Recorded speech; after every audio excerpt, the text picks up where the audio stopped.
রূপ ভাইরা সহ আরো অনেকে, আপনারা যদি আগামীতে আমাদের ধানের শীষে ভোট দেন অ্যাডভোকেট শামসুর রহমান শিমুল বিশ্বাসকে, তাহলে আগামী দিনে আপনাদের পাশে থেকে কাজ করবেন আবারও আমাদের রূপ ভাই, খোকন ভাই, সাইদুল ভাই, উজ্জ্বল কাকা সহ এই স্থানীয় লোকজনই। যার কারণে আপনাদের সুবিধা আপনাদেরকে বুঝতে হবে।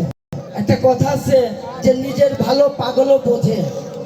তা আপনারা যদি নিজের ভালো না বোঝে, আজকে তো দেখেন একটি দল আমাদেরকে মুসলমান আলাদা করছে, আমাদের আলাদা করছে, আমাদের এমন একটি জায়গায় দাঁড় করাইছে মনে হচ্ছে আমরা মুসলমানই না, আমরা মুসলমানই না। ওরা এমন একটা জায়গায় দাঁড় করছে।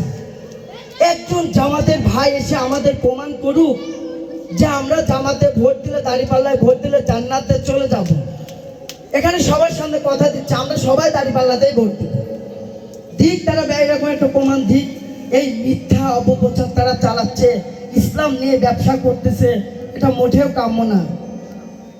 তাদের দেখে আমরা ইসলাম শিখবো, কিন্তু আজ তারা এই ইসলাম থেকে বিকৃতি করে আমাদের মধ্যে ভাই ভাইয়ের মধ্যে দ্বন্দ্ব সৃষ্টি করছে।